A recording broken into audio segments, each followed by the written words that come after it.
Buenos días, mi nombre es Taliana Estrada y el día de hoy vamos a presentarles el segundo capítulo, Cambio Envenenado, del libro de Silverio Gómez Carbona, El desastre anunciado del último Aureliano.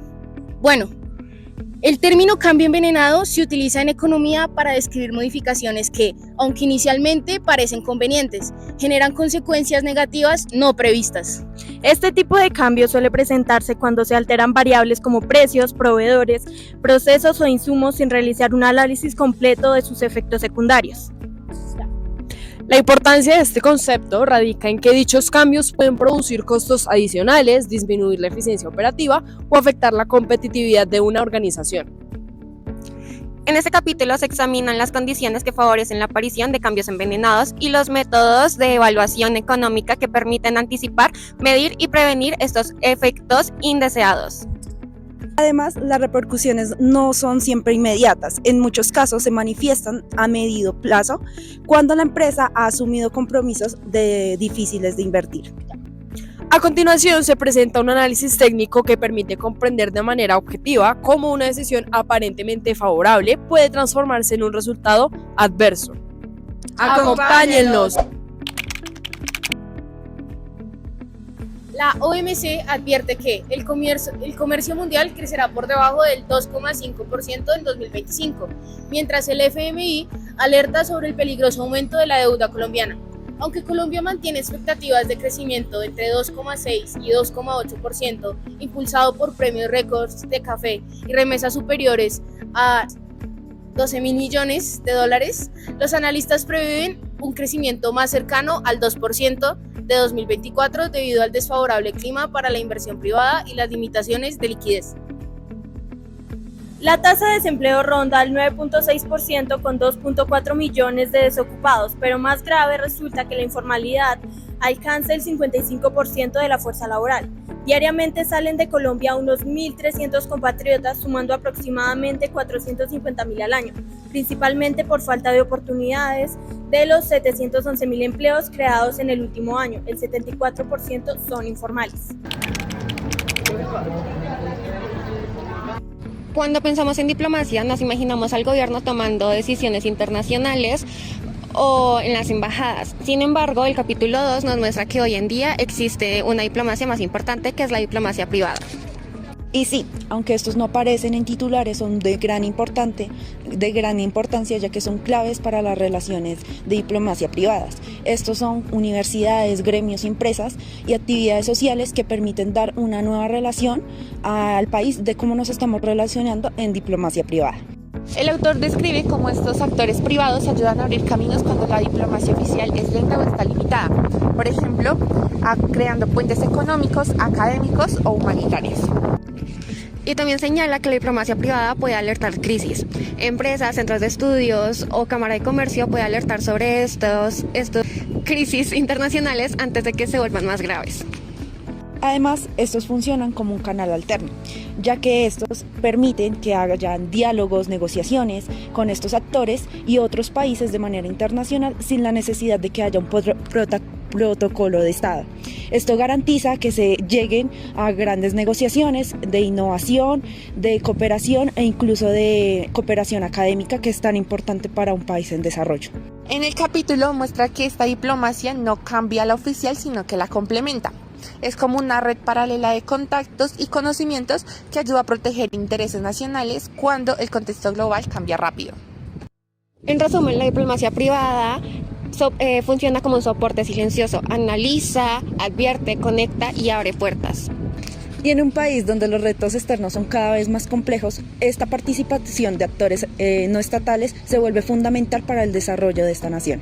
Porque al final la relación con el mundo no depende solo del gobierno, sino también depende de quienes emprenden, comercian y crean puentes. Esa es exactamente la diplomacia, más amplia, más diversa y más activa. Para finales del 2022, sectores claves como agro, construcción, manufactura, minería y comercio ya estaban en números negativos, pero aún así el gobierno respondió a las advertencias de recesión con frases generales sin presentar un verdadero plan de choque. Mientras el sector empresarial pedía una reactivación urgente, la única señal oficial fue un anuncio muy vago desde el DAPE, no desde Hacienda ni Planeación, que eran quienes realmente debían liderar la respuesta. En plena luna de miel del nuevo gobierno pasó desapercibido un dato enorme: la economía había caído del 11,1% en el 2021 al 2,1% en 2022. Un derrumbe histórico que debería habernos alertado, pero no nos conformamos con tan poco. Esta caída, sumada al manejo fiscal inestable, creó preocupación en empresas y centros de investigación, aunque muchos evitaron hacerlo público por temor a reacciones políticas. En el año 2023, la inversión fija tuvo su peor desempeño en 2 décadas, cayó 12,7% y en algunos trimestres llegó a menos 16,1%. Para el 2024 alcanzó niveles mínimos en 20 años. Aunque en el 2024 y en el 2025 hubo una leve recuperación, sigue siendo insuficiente para reducir el desempleo o mejorar los ingresos fiscales. El agro muestra cifras positivas, pero sobre todo por el café, pero su crecimiento responde más a factores externos que a una política sólida. En pocas palabras, las cifras revelan una economía que mejora muy despacio y con bases muy frágiles. La tasa de cambio mostró alta volatilidad durante el gobierno actual, con una devaluación del 16% en sus primeros 4 meses. Aunque recientemente se ha mantenido relativamente estable, analistas como Salomón Kalmanowicz alertan que el déficit comercial aumentó más del 60% en 2025. Javier Díaz Molina critica que plantear que Colombia va a dejar de explorar sin establecer el sustituto en ingresos por exportaciones es completamente irracional. Según Juan Carlos Echeverría, exministro de Hacienda, la pesadez de este gobierno desorientado que cada día da bandazos explica el pesimismo económico. La combinación de violencia creciente como el atentado en contra de Miguel Uribe, hostilidad retórica presidencial, pugnas internas gubernamentales y la incertidumbre internacional generan un ambiente de cautela que frena el optimismo sobre el panorama económico colombiano en el corto plazo.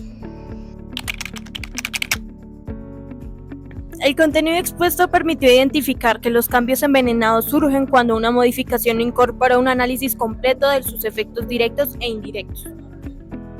Los casos revisados muestran que estas decisiones pueden generar costos adicionales, alterar la eficiencia del proceso productivo y afectar la estabilidad operativa.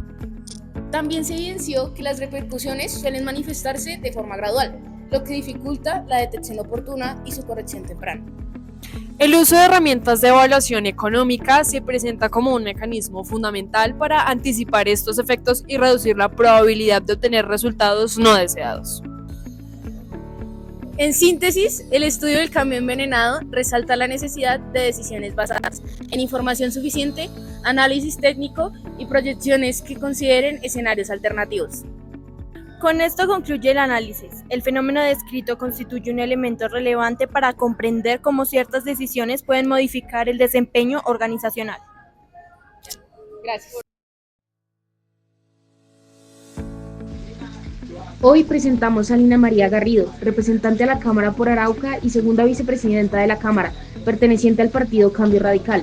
Es profesional en Relaciones Internacionales y Estudios Políticos de la Universidad Militar Nueva Granada, con especializaciones en Opinión Pública y Mercadeo Político de la Universidad Javeriana y en Gerencia Social de la ESAP. Su trayectoria combina liderazgo comunitario y gestión pública, destacándose por su compromiso con la transparencia y la participación ciudadana. Hoy nos va a acompañar en la entrevista sobre el libro de Silverio Gómez Carmona, El desastre anunciado del último Aureliano. Vamos allá. Hola, buenas tardes. Hoy nos encontramos acá con un miembro muy importante de la Cámara de Representantes del partido Cambio Radical. Muy buenas tardes, Lina Garrido. Y vamos a hacerte unas preguntas del libro El desastre anunciado del último Aureliano de Silverio Gómez Carmona. La primera pregunta es: ¿considera que las críticas sobre la pérdida de competitividad reflejan realmente un problema del modelo económico actual o responden más bien a intereses de sectores que no comparten la reforma? Bueno, es un gusto tenerlas aquí en la Cámara de Representantes y de acuerdo a tu pregunta, pues sí, definitivamente son la consecuencia de un modelo económico que ha querido implementar Gustavo Petro y en el que definitivamente la constante ha sido la agresión a la inversión formal, la polarización o la lucha constante que ha querido implementar con el sector productivo, utilizar la regulación más como un instrumento de persecución política que otra cosa, pues lleva a que, digamos, los resultados en materia de competitividad sean en desmejora de lo que esperaría nuestro país.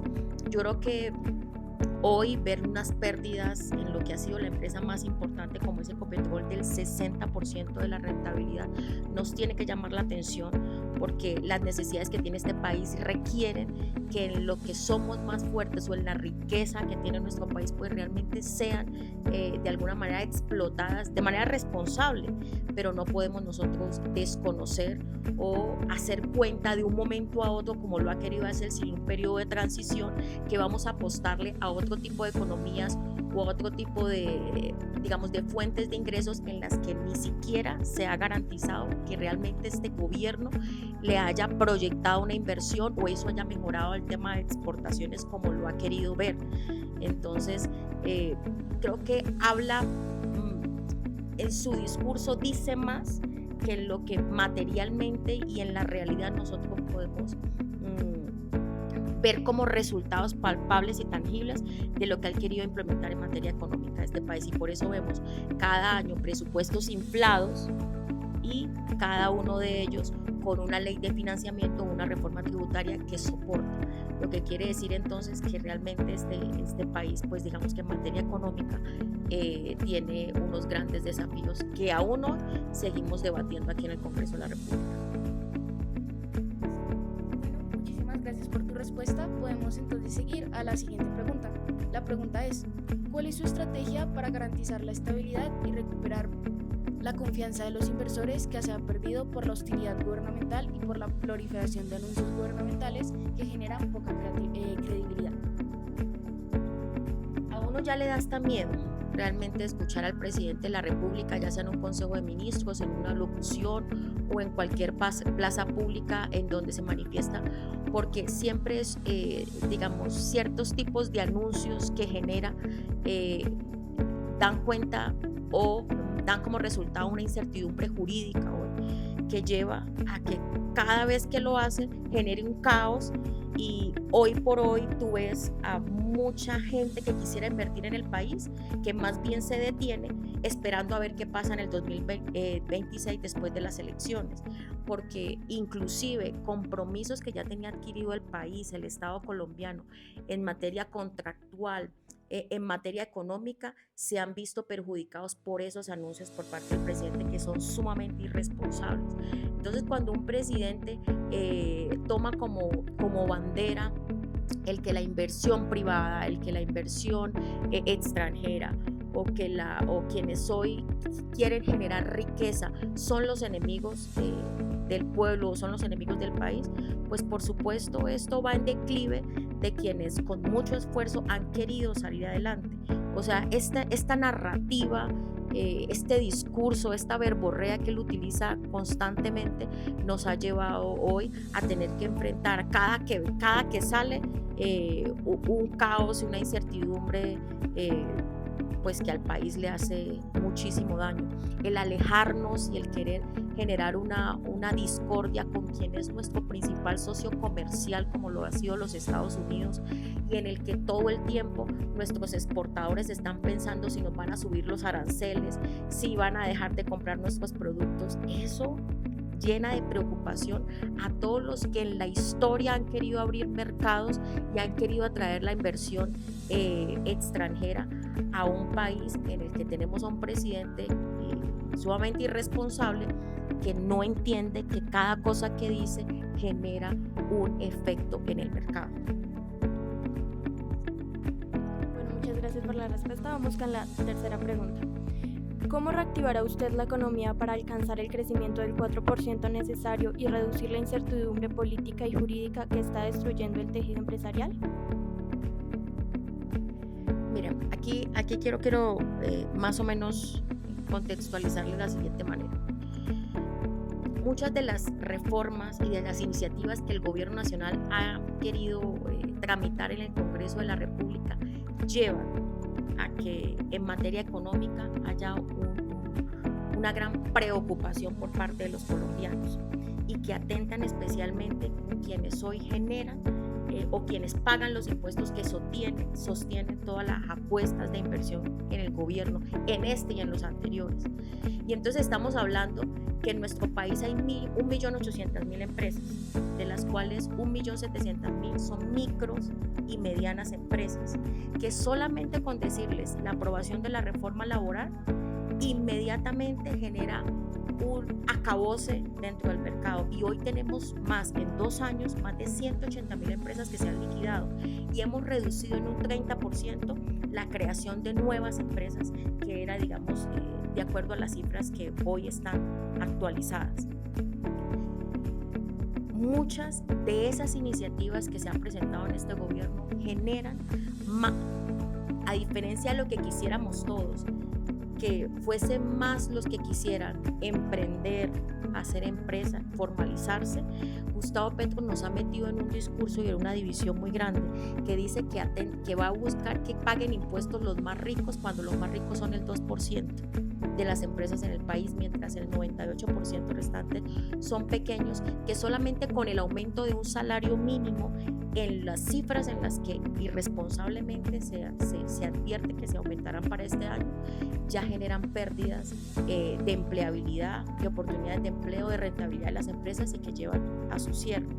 Entonces, hoy nosotros tenemos grandes desafíos: narcotráfico, coca tenemos en todas partes, y ustedes ven que al 2023, el trimestre, están hablando y están celebrando que subió la economía en un 3.6%, pero tenemos que ser claros por qué sube un 3.6%, porque hay más de 18 billones de pesos que este gobierno ha invertido en empleo militante, que son las OPS que utilizan en todas las entidades del Estado, que genera mayor gasto público, pero que al final eso no está generando una redistribución ni una rentabilidad para el país, y además del dinero del narcotráfico que está en este momento en el mercado. Por eso también se baja el tema del precio del dólar. O sea, lo que ha pasado en este gobierno ha generado unos efectos que para ellos logran ser logros, pero para quienes los verdaderos expertos y analistas ven en la profundidad de lo que realmente va a ser un desastre económico que el próximo gobierno tiene que llegar a resolver. Ok, bueno, perfecto. Con esas 3 preguntas damos por finalizada esta entrevista. De verdad, muchísimas gracias por tu colaboración y listo, ese sería el final.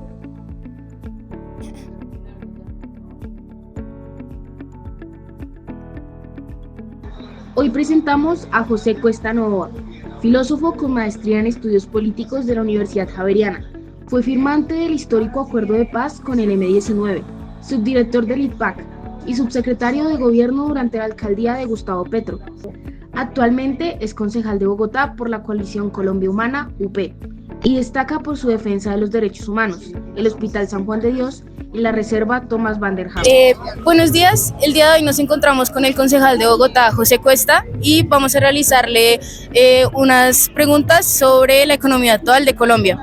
Bueno, primera pregunta, se analizan las principales reformas impulsadas por el actual gobierno, especialmente la reforma tributaria de 2022. Desde su experiencia, ¿cómo han influido, en su opinión, reformas como la tributaria, la transición energética en el desempeño económico del país en los últimos años? ¿Y cuál considera que ha sido el efecto concreto de estas propuestas gubernamentales en la política y economía reciente? Bueno, yo creo que la política económica del presidente Gustavo Petro ha sido un éxito total. Yo me imagino que usted sabe cómo está hoy el dólar, ¿no? A 3.700, sí, señor. 3.700 pesos. Esto era inimaginable. Primero en medio de la campaña que nosotros adelantamos, que fue sobre 2022, una campaña llena de mentiras, con todo tipo de prejuicios, y de alguna manera los voceros de la tragedia indicaban que si llegaba Petro a la presidencia de la República, el dólar se iba a explotar. Perfectamente lo calculaban que podría llegar por encima de 15.000 pesos. Nosotros lo recibimos, el gobierno nuestro, el del presidente Gustavo Petro y la Colombia Potencia de la Vida, estaba sobre 5.000. Hoy usted lo acaba de decir, es decir, la respuesta más importante no la he dado yo, la ha dado usted. El dólar en Colombia hoy está sobre 3.700, con una tendencia a la baja. Una inflación que se ha reducido notablemente, es decir, eso ha aumentado el poder adquisitivo de los sectores populares, de la gente más pobre. El salario se ha aumentado significativamente. Y lo más importante es que se ha adelantado una cantidad enorme de programas de gobierno. Ok, muchísimas gracias por esa increíble intervención, contándonos pues los hechos económicos que ha logrado el proyecto del actual gobierno.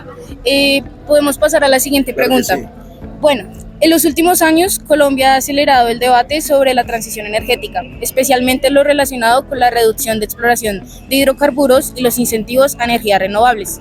Desde su perspectiva, ¿qué tipo de política energética considera viable para Colombia en los próximos años, equilibrando transición, sostenibilidad y estabilidad económica? Bueno, hoy se hace absolutamente imperioso, necesario, en función de proteger la vida no solamente de Colombia, del continente, sino del planeta, intensificar todos los compromisos de las COP. Mientras nosotros estamos hablando, se está realizando la COP30 en Belém do Pará, en Brasil. Y empiezo por decir una cosa importante, porque noto que a ustedes les interesa el tema ambiental y para mí ese es el tema fundamental. En una de las COPs, que debió ser la de París, que fue la COP 20, se estableció que de cara hacia 2030, o sea, en 5 años, la humanidad y el planeta tenía que corregir el aumento progresivo y desaforado de la temperatura, y que tenía que garantizar en todo caso, para, digamos, permanecer con posibilidades de ordenar los territorios alrededor de la adaptación a cambio climático, teníamos que lograr como humanidad mantener hasta 2030 un incremento que no superase el 1,5 grados centígrados. ¿Cuál fue realmente la infausta noticia de la cumbre, de la COP30? Es que ya pasamos el 1,5 grados centígrados de temperatura en su aumento. ¿Qué significa?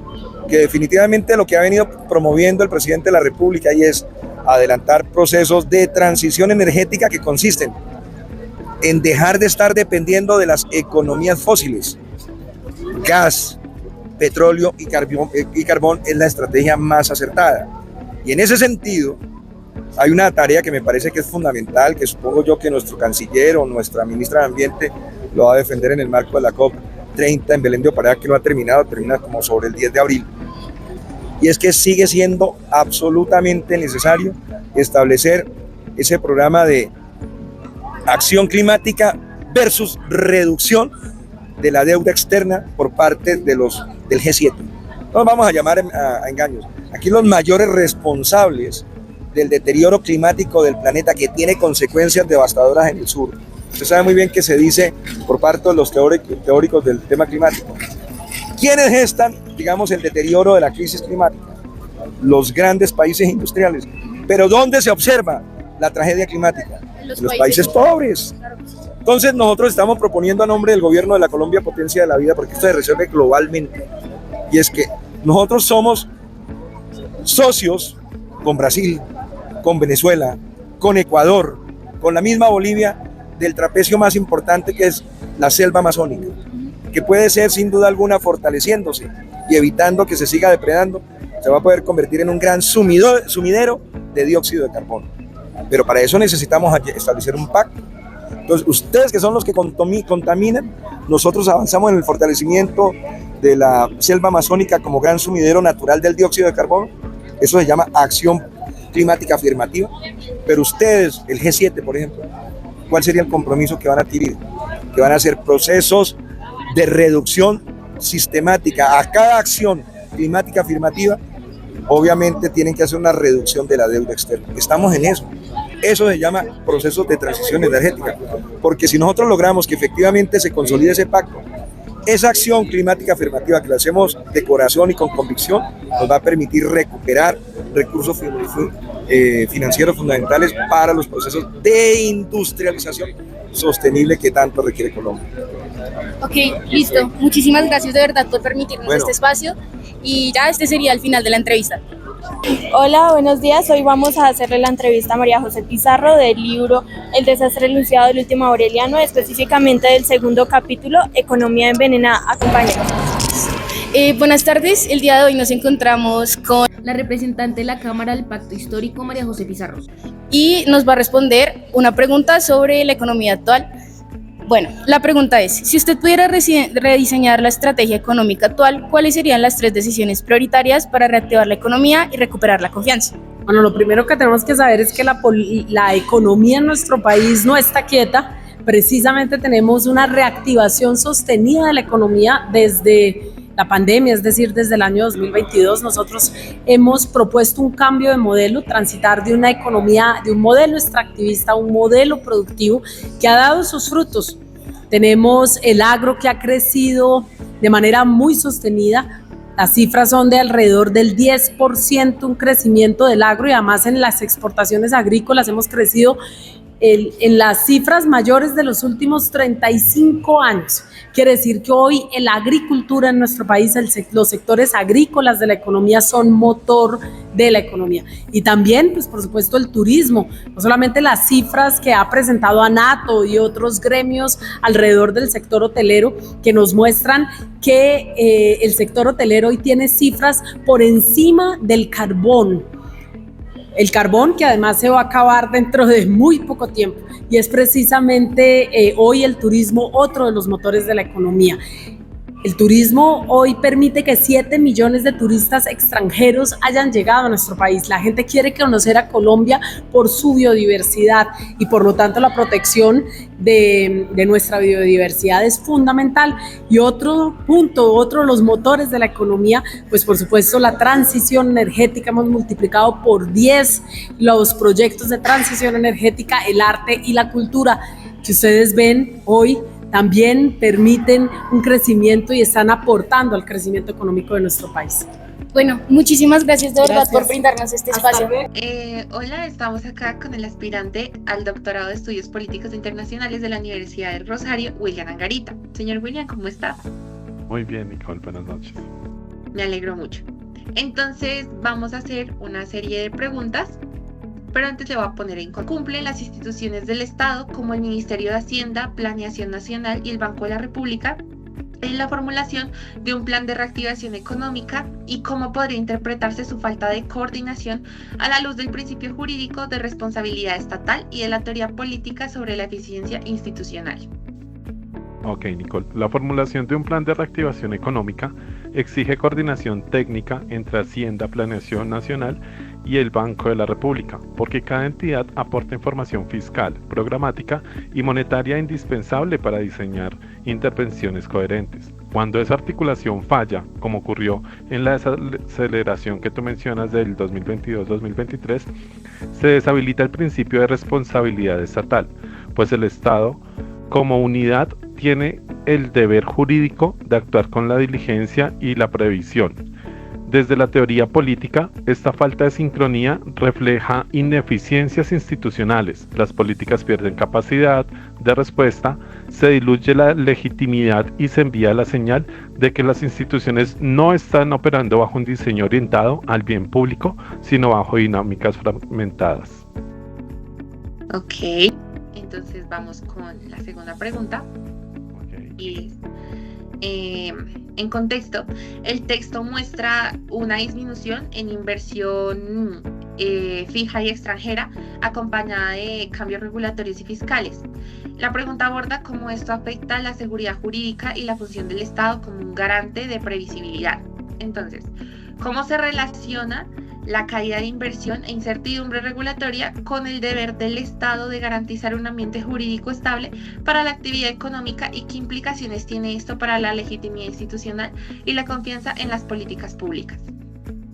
Ok, la caída de la inversión y la incertidumbre regulatoria evidencian un incumplimiento del deber del Estado de garantizar un marco jurídico estable y predecible. Cuando las reglas cambian de forma abrupta, ya sea por ajustes fiscales, decisiones regulatorias o señales contradictorias sobre sectores estratégicos, se erosiona la confianza empresarial y con ella la legitimidad institucional. La seguridad jurídica no solo respalda la actividad económica, es un componente central de la credibilidad del Estado. Al debilitarse, se afecta la inversión, la percepción de riesgo y la capacidad del gobierno para orientar políticas públicas efectivas y sostenibles.